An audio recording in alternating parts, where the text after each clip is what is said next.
قبل ما نبدأ الفيلم ياريت تدعوا لاخواتنا في غزة. جاهزين؟ يلا بينا. بيبدأ الفيلم بالرائد سوريندر كاتيال اللي أسس فرقة في الجيش اسمها يودها، بتضم أفضل الضباط في الجيش والبحرية والجوية وبتقوم بأخطر العمليات. كان دايما بيحكي لابنه أرون عن العمليات الخطيرة دي، وفي واحدة منهم بيموت. ساعتها قرر أرون إنه لازم ينضم ليودها. بنرجع بالزمن لسنة 2001 على حدود الهند مع بنجلاديش. بيبقى في شوية إرهابيين خاطفين رهاين هنود وبيهددوا لو حد قرب هيصفوهم. فرقة يودها بتبقى محاوطة المكان كله وجاهزين للهجوم، لكن القائد بتاعهم بيقول لهم محدش يضرب من غير ما يجيلنا أمر من القيادة العليا. وبيظهر معانا بطل فيلمنا أرون اللي بيحط الكلام ده في الزبالة وبيضرب نار على واحد من الإرهابيين يخلص عليه. القائد بيقول إن الموضوع مش عافية، في أطفال ومدنيين جوه لازم نتفاوض معاهم لحد ما القوات الخاصة توصل. قال له لا، بطلناها السهرية دي. وبيضرب طلقة بوكس الكهرباء ويتعلق على السلك، بيدك البيت عليهم لوحده وبيتعامل. مفيش راحة ولا بالراحة، اللي بيلمحوا منهم بيمرجحوا وطلقة يمين على علقة شمال لحد ما بيلمح اتنين واخدين طفل رهين عشان يهربوا. بيحاول يطاردهم لكن بيضربوا عليه قنبلة تخليه عميان مدريان ويهربوا في فلوكة. بس طبعا أرون بيقوم ينفض البدلة ويرزعهم طلقتين ويرجع بالواد. بتخلص المهمة على خير وبيرجع الفريق، لكن أرون المسكين بيلاقي الجماعة مستنياه وهي بوزها شبرين، وده لسببين. أولا لأن الله أكبر مش معتمد حد ولا قيادة عليا ولا صغرى وبيهجم بمزاجه. ثانيا هي خايفة عليه من التهور ده عشان الجماعة بتاعته هي بريا حبيبة عمره اللي متجوزها وعايش معاها هي وأمه بعد وفاة أبوه. ده غير إنها تبقى سكرتيرة في وزارة الدفاع ومسؤولة المفاوضات في وقت الأزمات. تاني يوم بنروح لنيو دلهي لما بيدخل واحد على بريا يقول لها عندنا حالة خطف يا رياسة في مطار أمريتسر. بتطلع تجري على مكتب القيادة. الرئيس بيقول لها إن الطيار اتصرف بذكاء وعمل هبوط اضطراري في مطار أمريتسر على أساس إنه عاوز بنزين، والطيارة فيها 176 راكب، لكن دول عامة الشعب ملهمش لازمة. الأهم هو مستر أنوج ناير، أكبر عالم نووي في البلاد، هو والحارس الأمني بتاعه. والله أعلم البهايم دول اتعرفوا عليه ولا لأ. بتسأل مين الحارس الأمني بتاعه، قال لها اسم النبي حرس وصينه أرون كاتيال. بريا ريقها بينشف من الخضة. في الوقت ده بيكون أرون مستخبي في حمام الطيارة عشان يراقب الوضع من الشباك، وبيشوف الإشارة اللي أطلقها الضباط اللي بره الطيارة بألوان العلم الهندي. لما بيخرج بيلاقيه مولع سيجارة وبيسأله كان بيهبب ايه جوه، لكن زميله بيجي يزعق له وياخد منه السيجارة والكبريت يرميهم، وبيقول لأرون يطلع بره. أرون وهو خارج في الاستخبص كده بياخد الكبريت ويطلع يقعد جنب العالم ويطمنه ان الجيش الهندي بره وهيخرجوا قريب. بريا بتروح لغرفة التحكم عشان تبدأ تفاوض مع الإرهابيين اللي بيطلبوا 5 مليون روبيا ويفرجوا عن ال3 رجالة بتوعهم، وعربية البنزين تتحرك ناحية الطيارة لأنها واقفة في مكانها لإما كله هيموت. بتقول للوزير شكلهم ما يعرفوش ان في عالم نووي على الطيارة، عشان كده عاوزين نخرجه بسرعة بمساعدة أرون. بس هو بيعترض لأن مفيش إشارة من أرون إنه جاهز للمهمة. قائد أرون بيقول له إنه جندي مدرب وأكيد شاف الإشارة بس معرفش يرد. الراجل بيبقى غرقان في شبر مية ومش عارف ياخد قرار. أرون بيولع الكبريت اللي كان شايله ويحدفه في فتحة التهوية اللي بتوصل لقاعدة الطيارة عشان يفتح الحريقة، لكن بيشوفه واحد من الإرهابيين اسمه جلال. بيروح يشوفه بيعمل إيه، ما بيلاقيش معاه حاجة. أرون بيطلب منه مية ما بيرضاش وبيزعق له. مستر أنوك بيقول له يا ابني ما تجيب بق مية وتبقاش كلح. بيحاول يضربه بس أرون بيحوش عنه وبيضربوا أرون وياخدوه بعيد عن مستر أنوك. في الوقت ده بيجي مكالمة من بريا الجلال وبتطلب منه تكلم حد من الركاب عشان تطمن على الوضع. بيبص جنبه يلاقي أرون فبيديله التليفون. بريا طبعا بتعرف صوته وبيتأكدوا ان هو. بتقول له هتعمل اي حاجة من غير اوامر، انت مش على الحدود. بيقول لها انا وابويا زي الفل بس ممكن الوقت يفلت من ايدينا. بتحاول تفهم قصده لكن هو بياخد باله انهم بيلموا الباسبورات من الركاب. بيجري ناحية مستر أنوج ويقول لهم ده ابويا عنده القلب ولازم ياخد علاج،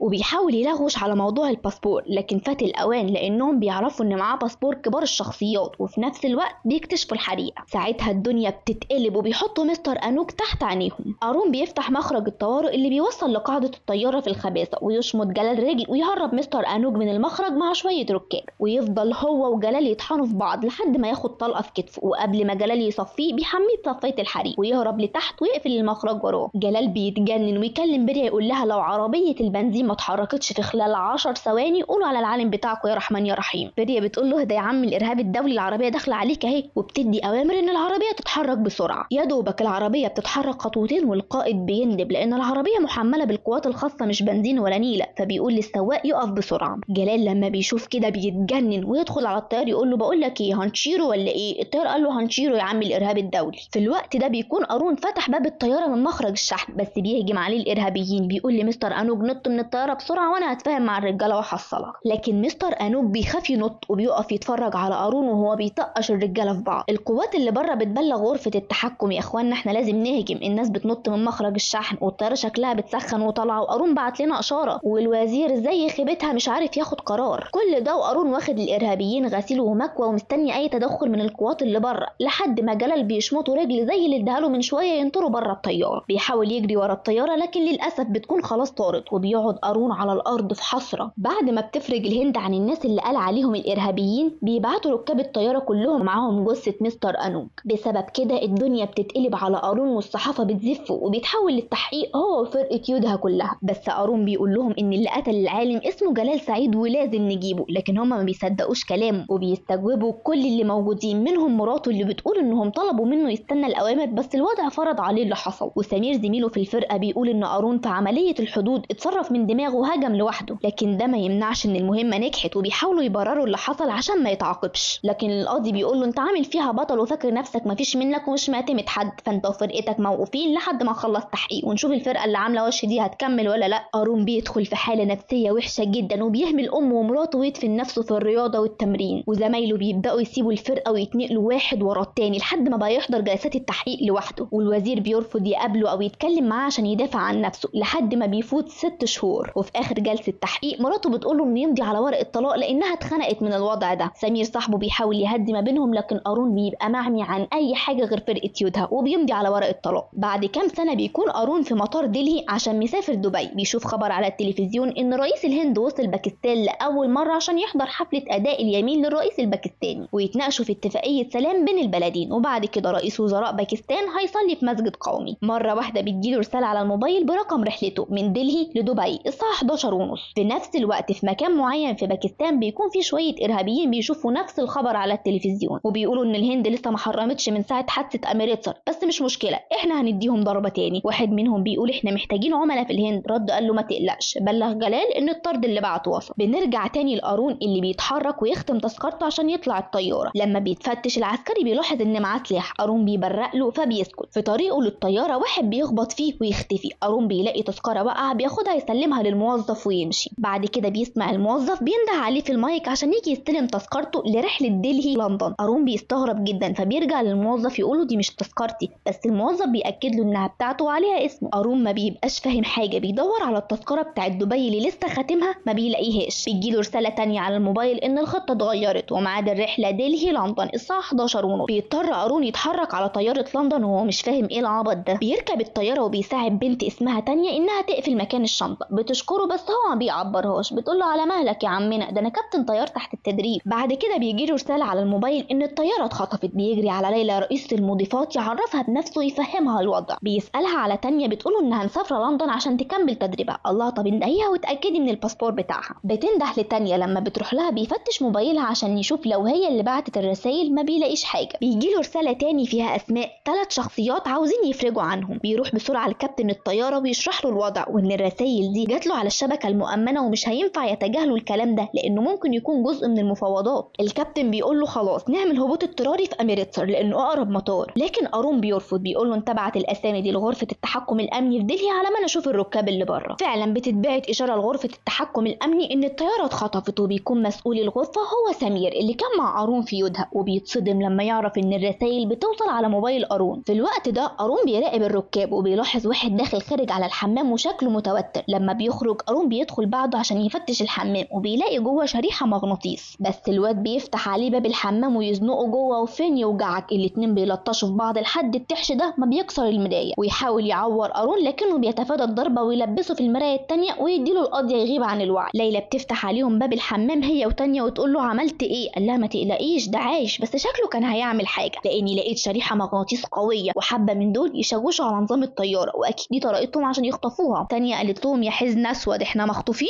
ما بيردش عليها. بيطلع الواد بره الحمام وبيطلب من ليلى تجيب الدكتور اللي في الطياره. بيفتش هو موبايله ما بيلاقيهوش باعت له اي رسائل. ليلى بتنده الدكتور وبيشوفها الراجل ده. الدكتور بيوصل يلاقيه عايش، بيديله حقنه عشان يفوق لكن للاسف بيموت. قارون بيمسك في الدكتور عشان يعرف اداله ايه، قال له دي حقنه مضاده للصرع. الدكتور بيحاول يسعفه بس من غير فايده. الراجل مجهول الهويه ده بيدخل عليهم يمسك في قارون ويتهمه انه قتل الراجل، بس بياخد باله من السلاح اللي معاه وبيتوتر جدا وكلهم بيقلقوا منه. بيشيلوا الراجل اللي مات بينقلوه لقسم الشحن عشان ما يتفتحوش. اما في غرفة التحكم الامني بيكونوا بيجمعوا معلومات عن قارون اللي حاول بكل الطرق انه يكمل التحقيق ويرجع فرقة يودها، بس فشل. وفي الاخر لما الوزارة اعلنت عن حاجتها ضباط مسلحين لرحلات دولية، هو قدم واتقبل. سمير بيستغرب جدا ان اشمعنى ده المكان اللي قارون اتنقل ليه، مع انه كان ممكن يتنقل اي مكان يشاور عليه، وبيشكوا فيه انه بقى جاسوس. قارون بيبقى قاعد يجمع افكاره، بيتصل سمير من غرفة التحكم عشان يفهم اللي بيحصل عنده، وبيقول له في ضابط امني تاني معاك في الطيارة على كرسي رقم 11، اديهولي اكلمه. بيبعت ليلى تندهله، ما بتلاقيهوش، بس بتكتشف انه الشخص اللي مات. بتدخل على الخط وتبلغ سمير انه مات لما كان بيتخانق هو وقارون في الحمام. بيجري عليها قارون ياخد السماعة ويقول لها يا غبية ده فخ، وبيقول لسمير انه عاوز يعرف ال3 اسماء اللي اتبعتوا له تبع انهي منظمة. بس سمير بيديله الصدمة ان دي اسماء رمزية ل3 من زمايله اللي كانوا معاه في وحدته، ودلوقتي هم في سجن باكستاني ولسه بنتفاوض عشان نخرجهم. بنروح للمطار الدولي في دلهي لما الشرطة بتلاقي جثة واحد من ال3 اسماء اللي اتبعتوا لقارون. بيتبلغ سمير بالخبر، وكمان بيعرف ان اصلا قارون كان المفروض رحلته دلهي دبي، يعني ما كانش المفروض يكون في الطيارة دي اصلا. فبيبلغ كابتن الطيارة انه داخل المجال الجوي الباكستاني وما يعرفهمش على موضوع الخطف ده، ما يصحش يعرفوا ان المشتبه فيه ضابط هندي. بس مرة واحدة قارون بيقطع الارسال. بعد كده ليلى بتبعت رسالة للمراقبة الجوية في باكستان انهم عاوزين يعملوا هبوط اضطراري في امريتسر. قارون بيقول لكل الركاب يتحشروا كلهم في حتة معينة، وان ده اجراء روتيني، وبيخلي تانية تقفل كل شبابيك الطيارة. ليلى بتشوف اللي بيحصل وبتدخل تجيب صاعق كهربي تضرب بيه قارون، وبيهجم عليه اللي ما يتسماش ويكتفه. قارون بيحاول يدافع عن نفسه ويفهمهم انه مش الخاطف، والطيارة بتبقى هرج ومرج. بنروح لقاعة جناح في اسلام اباد في باكستان. سمير بيكلم بريا يبلغها بالوضع المنيل ده، وان قارون هو المشتبه فيه في خطف الطيارة. بتقول له احلف الله وحياة ابو زحلف قارون عاوز ينتقم، انت عارفاه بيكره التفاوض. قالت له طيب لما يوصل للرئيس هبلغه بالاخبار اللي توقف الميه في الزور دي وارد عليك. بيوصل رئيس الهند لقاعة جناح، بتبلغه بريا باللي حصل، وبتقوله ان اليوم لازم يمشي طبيعي ومحدش يشم خبر باللي حصل عشان اتفاقية السلام ما تتعطلش. بتبدأ الحفلة والوضع بيبقى طبيعي لحد ما بيجي خبر للوزير الباكستاني ان في طيارة مخطوفة. بيروح لبريا يقول لها ايه ده فنانة، قالت له دي خيبتنا. في نفس الوقت سمير في غرفة التحكم بيلاقي قناة باكستانية بتعرض خبر اختطاف الطيارة. بيقول لرجالته اقلبولي على المطار واطيه وفهموا لي في ايه بالظبط. في الطيارة بيبقى لسه اللي ما يتسماش ده مكتف قارون، بس بيقدر قارون يفك الحزام بذكاء وياخد منه السلاح. بيمشي ليلى قدامه عشان تفتح له غرفة القيادة. بتكلم الكابتن اللي بيرفض، وبيقول له قارون انه مستني رد من مطار امريتسر عشان يعمل هبوط، غير كده مش هيقدر يعمل حاجة. قارون بيهدده انه لو ما فتحش الباب هيطربقوا على نافوخه. بيهدد ليلى عشان تدخل الباسورد وتفتح الباب، لكنه بيسمع صوت ست بتصرخ ان في قنبلة في الشنطة دي. بيروح يشوف في ايه، بس الطيارة بتفضل تتحرك بشكل غير منتظم ومرعب. بيوصل للشنطة بالعافية، ولما بيفتحها بيلاقيها فيها موبايل، وبيبعت له احداثيات لمنطقة معينة في اسلام اباد في باكستان. بيجري على غرفة القيادة لكن بيلاقي الكابتن خرج، ولما بيسألوا في ايه بيقولوا ان البنزين بيفضى. بعد كده بياخد طلقة في نص دماغه من المساعد بتاعه اللي بيكون هو راس الافعى في الموضوع كله. بيقول لقارون يلا كلم حكومتك عشان تأمن لنا الطريق لاسلام اباد، يلا يا كوكو ما تتنحش، ده انت يودها رجل المستحيل، امال جلال اختارك ليه للمهمة دي؟ وبعدين عمال ابعت لك في رسائل وانت مش شايفني. قارون بيبقى عاوز يضربه، بس الواد بيديله طلقة في كتفه ويهدد كل الركاب ان اللي هيفكر يعمل فيها قبضاي ما يلومش الا نفسه. تانية بترمي الشنطة في وشه عشان يستلقى قارون ويروق عليه. بيخبطه في دراعه يطير السلاح من ايده. بعد كده بيفضل يضرب فيه لحد ما يبان له صاحب، وبيبقى مسيطر على الوضع. بعد كده قارون بيرزعه رجل جهنمية توقع 900 يزحفوا ارضية الطيارة. الواد بيلاقي السلاح في الارض، بياخده ويمسك الدكتور من قفاه يهدد بيه قارون عشان يخلع لقاعدة الطيارة. في الوقت ده ليلى بتاخد تانية على غرفة القيادة اللي شغالة بنور الله. بيدخل عليهم قارون يقول لهم ايه الاخبار. تانية بتقول له في قمة الانحدار، مش عارفة افصل الطيار الآلي. قال لها طب انا هنزل اشوف الدنيا في قاعدة الطيارة وانت تلحلحي كده. وبياخد لاسلكي من ليلى عشان يعرف يتواصل معاهم. بينزل لقسم الشحن بيلاقي الدكتور ميت، وبيلاقي كمية مهولة من الشرايح المغناطيسية ملزوقة على نظام التحكم بتاع الطيار، وهو ده اللي مشوش على النظام ومخلي الطيارة مش مستقرة والاكسجين بيقل. بيبلغ تانية انه هيحاول يفصل الطيار الآلي من عنده، وهي تحاول تخلي الطيارة تستقر ويرجعوا دلهي. بس بوز القرد ده بيظهر وبيقول له يا شيخ هترجع دلهي؟ قارون بيقول له تعالى لي بقى عشان انا سكت لك من بدري، وبيشمطه شقلباز يكسر له ضلوعه. الواد ما بيسكتش وبيرد له العلقة 2، وبيفضل يلطش فيه لحد ما قارون بيمسك سلك عريان كان على الارض يكهربه. يا اخويا الواد ولا كانه كان لسه متوصل بفولت عالي. بيقوم يكمل العركة مع قارون وياخد السلاح من على الارض عشان يضرب قارون بيه، بس الطلقة بتيجي في طفاية الحريق وبيبدأ يدوخ ورجله بتبقى مش شايلاه. فبيظهر قارون من وسط الدخان يديله القاضية في الحتة الفاضية يرحله على الاخر. بعد كده قارون وليلى واللي ما يتسماش بيحاولوا يلاقوا اي طريقة يسيطروا بيها على الطيارة. قارون بيقول لهم الحل اننا نقطع يقطع الكهرباء عشان التيار الآلي يتفصل. انا هسحب السلك واللي ما يتسماش ينزل المفتاح، وليلى تمسك طفايه الحريق عشان لو حصل في الامور امور. بيحاول يسحب السلك بس بيبقى معصلج. ليلى بتقول له عنك انت يا يودها، وبتحميه بطفايه الحريق وترزعه بيها في وشه. بتطلع سلاح وتقول له قارون مالك وشك اصفر ليه؟ اكيد من الكبريت اللي رشيته، اصل كل طفايات الحريق مليانين كبريت شديد الاشتعال. بيقول لها يا وجه البورس كسرتي صمام تخفيف الضغط، عشان كده الضغط عمال يوطى، والكبريت ده هيبقى عباره عن قنبله لو الطياره خبطت في حاجه. قالت له مش اي خبطه، مجرد ما هتلمس الارض بوم، حاجه كده تشرح القلب. ليلى بتمشي قارون قدامها لغرفه القياده وبتقول للركاب كل قرد يلزم شجرته عشان محدش يتعور. بتدخل غرفه القياده وتخلي تانية تتصل بالمراقبه الجويه. بيكلمهم قارون اللي بترد عليه بريا بتقوله انت بتهبب ايه، وقف الهبل ده. ليلى بتديله ورقه فيها الكلام اللي هيقوله. بيقول لها انهم يامنوا له الطريق لاسلام اباد، وكمان اصحابه الثلاثه اللي محبوسين في باكستان يبقوا موجودين في طياره جوه قاعده اسلام اباد الجويه، لان كل اللي على الطياره هيموت. بريا بتفهمه انه ما ينفعش يدخل اسلام اباد بطياره مخطوفه. بيقول لها حاولي، الوقت ممكن يفلت من ايدينا. بتفتكر بريا لما قال لها نفس الكلام فحست امريتسر. بتقول لهم لا، في حاجه اكبر، الموضوع مش موضوع صحابه اللي محبوسين هنا، في هدف اهم في اسلام اباد. وبيفهموا ان الهدف ده هو قاعه جناح اللي فيها اتفاقيه السلام. في قاعه جناح الوزير بيحاول يقنع رئيس باكستان انهم لازم يكملوا الاتفاقيه، لان ده هيبقى احراج لباكستان وموقفها الدولي هيبقى زي الزفت. بيتدخل رفيق في الكلام وبيقول له حصل يا ريس، شكلنا هيبقى وحش قوي، احنا نكمل الاتفاقيه وسيادتك تطلع على المسجد القومي واحنا هنأمن الوفد الهندي. في الطياره ليلى بتبقى عماله تحط الشرايح المغناطيسيه في غرفه القياده وبتقول لقارون فاكر الشرايح دي؟ اللي حصل بقى انها كانت مخبيه الشرايح دي في علب الاكل، ولما فضتهم دخلت ترمي العلب في الحمام بس اتعلقت شريحه منهم. ساعتها شك فيها الضابط الامني اللي كان في الطياره ودخل بعدها الحمام يشوفها كانت بتعمل ايه، وبسبب كده هي بدلت الحقنه اللي اداها له الدكتور بسم عشان يموت. قارون بيبص لتانية ويدوس على المحرك اللي قدامه جامد، فبيختل توازن ليلى ويديها بالقوه الحرمه السعرانه دي ويحاول ياخد منها السلاح، مع انها بتبقى مكلبشه في الكرسي بس بيتعامل معاها ويرنها علقه معتبره لحد ما تغرس السكينه في رجله وتقوم عشان تكمل عليه بيها، بس السكينه بترشق في الحيطه. بيزقها قارون والسكينه بتخرم رقبتها. قدام قاعه جناح المتظاهرين بيبقوا خاربين الدنيا لان الخبر انتشر ان الطياره هتستهدف قاعه جناح وكده محدش هيعرف يخرج من القاعه. الوزير بيقول لرفيق انه هياخد الوفد الهندي للمخبأ وهو يخلي القاعه ويبعت القوات للمسجد، بس بريا بترفض تمشي مع الوفد الهندي وبتفضل في القاعه. في غرفه التحكم بيعرفوا ان الطيار المساعد لقوه مقتول في حمام المطار واللي ركب مكانه